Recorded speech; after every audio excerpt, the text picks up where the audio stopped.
To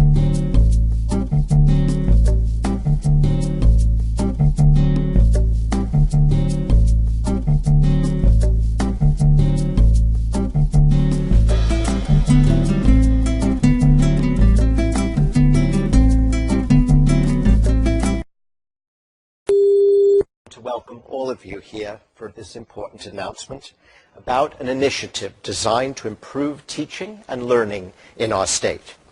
I'm delighted to welcome Michael Mulgrew, President of the United Federation of Teachers, to join me for this event. Today, we announce a proposal to establish a comprehensive evaluation system for teachers and principals. It's been a pleasure doing very constructive, developing work and working together, and with Chancellor Tisch for her leadership on this.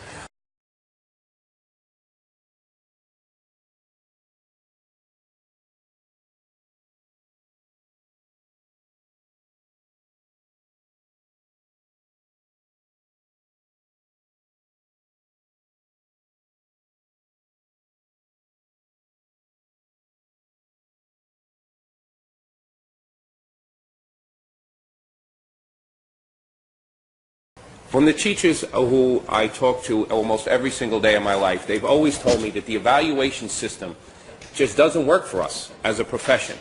And it was too subjective, and a lot of it was based upon whim.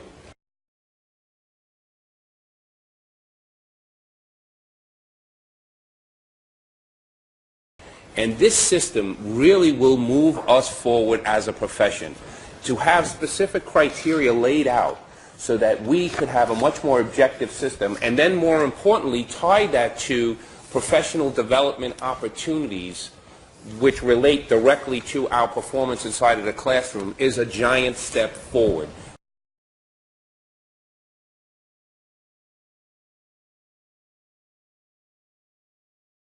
Both for the teachers and for the students of the city and the state. That's why I love this proposal so very much. That's why I love this proposal so very much. And I'm hoping as we go to the legislature that we can get this passed before the deadline of June 1st. What are the key benefits for your members that you are getting in this agreement? What are the improvements from your point of view? The objectivity is key, especially for my members in the city. They have felt that the subjectivity of the current system really just doesn't work for them in terms of identifying their own needs and in terms of identifying good teachers and teachers who are having issues. They feel that it's completely being based right now on almost basically on how does your administrator feel about you this year. And this is a big step forward because the evaluation process was never supposed to be a gotcha system. It was supposed to be a system that allows teachers to continually develop in a constructive way throughout their careers. And this process that we've come to an agreement on here really moves us in that direction. And it also continues to protect the due process and fairness.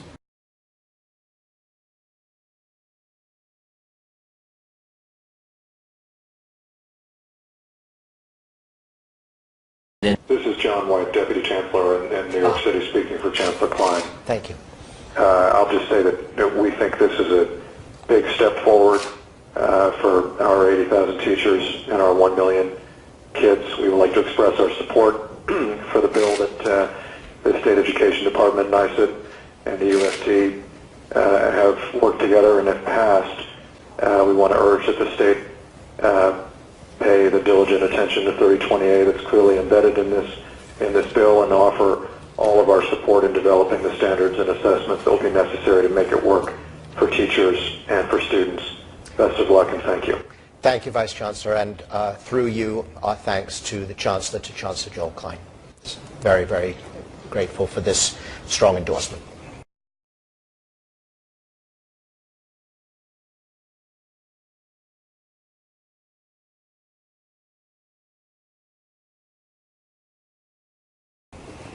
Again, this is not an effort, as I said this morning, to create a gotcha system.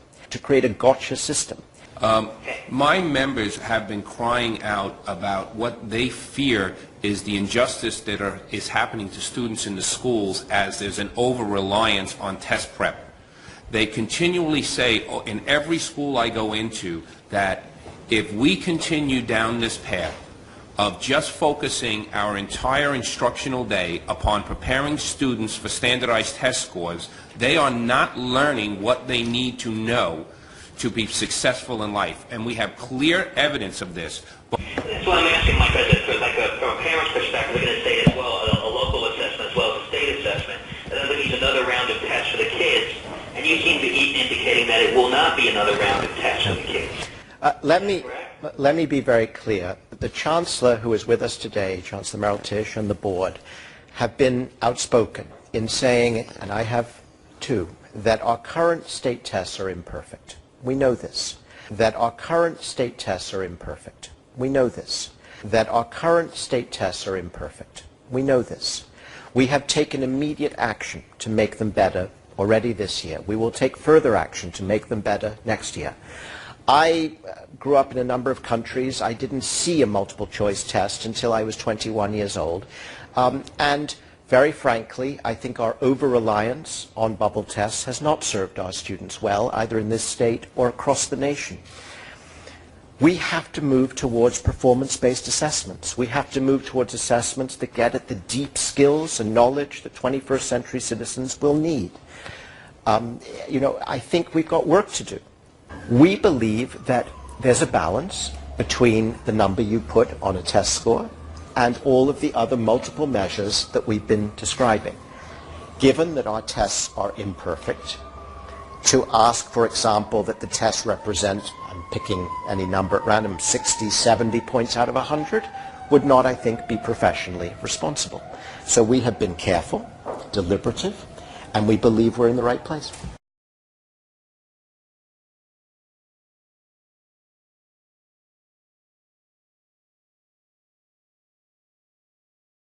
The points that they brought up were absolutely, completely reliable. The other issue is we're looking at growth and then value added.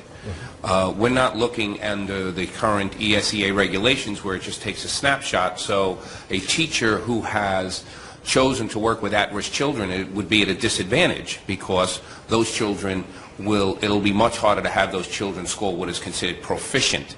This is now in terms of student growth, it's the growth from one point to the next point, and it's not about the level of that every child has to be the level of proficiency. So it does, in terms of a teacher in a classroom, it no longer penalizes a teacher who chooses to work with at-risk kids or chooses to work with difficult populations. It now values the ability they have in terms of making students learn and move forward. So that's why it is something that it's much, much fairer. So that's why it is something that it's much, much fairer. So that's why it is something that it's much, much fairer.